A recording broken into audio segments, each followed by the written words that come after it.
नमस्कार दोस्तों। आज देश में चर्चा हो रही है कि क्या भारत सही में एक मजबूत कंट्री बन गया। तो एक मजबूत कंट्री के लिए कुछ शर्तें हैं जिसके विषय में मैं आप लोग से शेयर कर रहा हूँ। पहली चीज़ तो किसी भी देश की मजबूती के लिए उस देश में एकता स्थापित होना चाहिए। दूसरी चीज़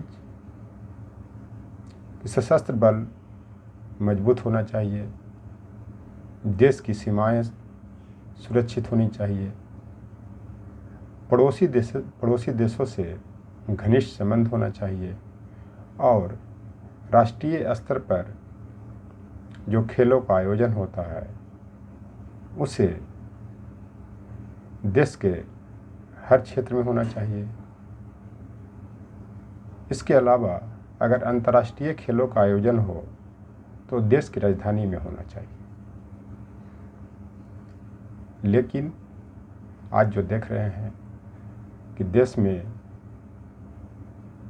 आज जो हिंदू मुस्लिम संप्रदाय में जो तनाव पैदा हो गया है, जो बिखराव पैदा हो गया है, उससे लगता है कि देश में एकता स्थापित नहीं है। चूँकि ये देश की स्थिति बनी हुई है कि कोई भी मुस्लिम युवक प्रधानमंत्री तक, देश के प्रधानमंत्री मोदी जी को भी गंदी गंदी गालियाँ दे रहा, जो बहुत ही अशोभनीय है। लेकिन बात यह उभर करके आता है कि आखिर ऐसा ही देश में ऐसा स्थिति क्यों बन गया। क्योंकि अब भारत के इतिहास में उठा के देख लें, चाहे मध्यकालीन भारत हो या ब्रिटिश कालीन भारत हो, किसी की हिम्मत नहीं बनती थी कि देश के शासक को गाली दे। अब बात आती है कि क्या मित्र देश जो पड़ोसी देश है उससे भारत का संबंध अच्छे हैं। ये हर लोग जानता है कि पड़ोसी देशों से भारत का संबंध ठीक नहीं चल रहा, चाहे वो नेपाल हो, चाहे बांग्लादेश हो, चाहे पाकिस्तान हो, चाहे भूटान हो, ये सब लोग जानते हैं। अगली बात, क्या सशस्त्र बल सक्षम है? हाँ, भारत की जो सशस्त्र बल है वो सक्षम है और भारत के जो सेनाओं का जो दर्जा दिया गया है मजबूती के स्तर पे वो तीसरे नंबर पे आता है। लेकिन सरकार के निर्णय के कारण भारतीय सेना जो अपनी क्षमता का प्रदर्शन करना चाहिए वो नहीं कर पा रहे। जैसा कि आपने अभी जो ऑपरेशन सिंदूर के समय में देखा कि भारतीय सेना ने पाकिस्तानी सेना को लगभग धूल चटा ही दिया था कि अमेरिका के दबाव में आकर के भारत के शासक ने ऑपरेशन सिंदूर बंद करने का निर्णय लिया। इतना ही नहीं, जब भारत के प्रधानमंत्री ने कहा कि ऑपरेशन सिंदूर रोकने के लिए ट्रंप से मेरी कोई वार्ता नहीं हुई है, तो ट्रंप ने भारत पर 50% इंपोर्ट शुल्क लगा दिया। सिर्फ बहाना उसका ये रहा कि भारत रूस से तेल खरीद रहा है, जबकि भारत आज नहीं,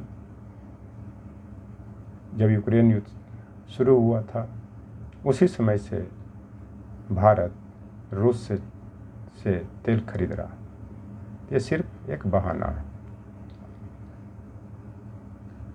अब बात आती है कि क्या भारतीय सीमाएं सुरक्षित हैं। तो ये हर लोग जानते हैं कि जो पाकिस्तान के जो घुसपैठी है, खास करके जो वहाँ जो आर्मी का जो बैट कमांडो है वो हर सप्ताह भारत में घुसपैठ कर रहा है और उसका गलत अंजाम देते हुए कभी पर्यटकों की हत्या, कभी सेना की हत्या करते हुए वापस जा रहे हैं। इसका प्रमाण यह है कि आप 2016 से ही देख ले, चाहे पठानकोट का अटैक हो, उड़ी अटैक हो, पुलवामा अटैक हो, उसके बाद पहलगांव अटैक हो, जो मेन अटैक हुए उसको आप देख सकते हैं। तो एक तरह से देश, हम लोग इस पर विचार कर सकते हैं कि क्या भारतीय सीमा सुरक्षित है। उधर चीनी सेना ने 2017 से जो लद्दाख से लेकर के डोकलाम में घुसपैठ किया, इतना ही नहीं, जब गलवान घाटी को भी वो पार करने की कोशिश की, बिहार रेजिमेंट के भारतीय माँ के सपूतों ने उनको हाथ से ही कुचल दिया, जबकि यह भ्रम फैलाया जाता था कि चीनी सेना भारतीय सेना से बहुत मजबूत है, लेकिन चीनी सेना का यह दावा विफल हुआ। अगली बात कि जो भी अंतर्राष्ट्रीय स्तर पर खेल का आयोजन किया जाता है वो देश की राजधानी में होती है, लेकिन ये सभी देशवासी जानते हैं कि जो 2036 का ओलंपिक खेल होने वाला है उसका भी दावेदारी अहमदाबाद के लिए किया गया है।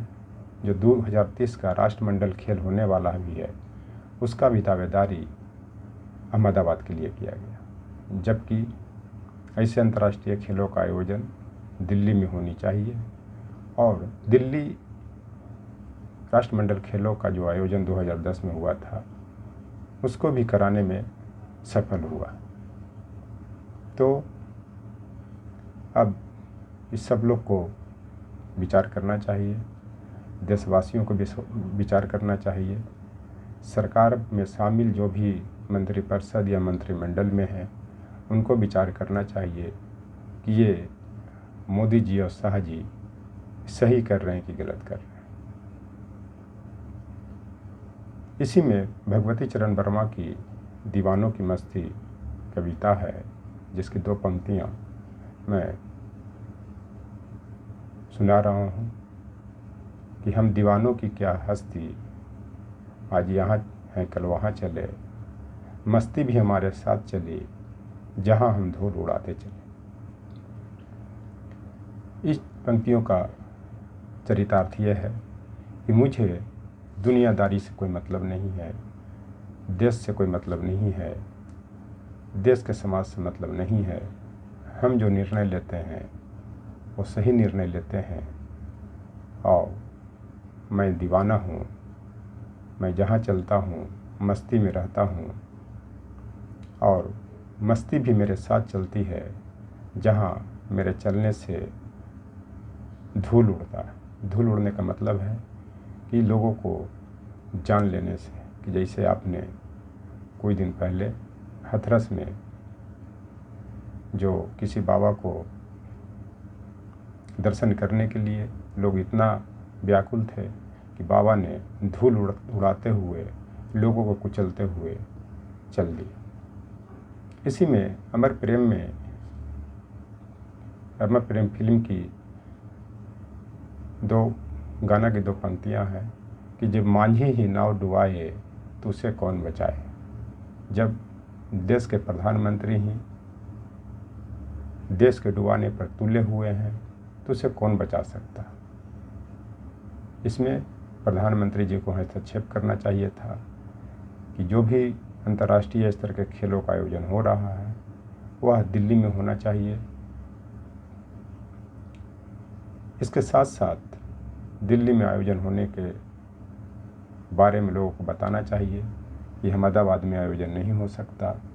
इसमें अंतर्राष्ट्रीय स्तर के जो नेताओं हैं या जो खेल आयोजन समिति में शामिल हैं उनको भी दिल्ली के लिए कहना चाहिए। इस चलते भारतीय लोगों को यह एहसास होना चाहिए यह जो हो रहा है देश में वो सही नहीं हो रहा है और इसके लिए विचार करने की ज़रूरत है कि भारत एक मजबूत देश है कि नहीं और जो मैं शर्तें बताया है वो सही है कि नहीं।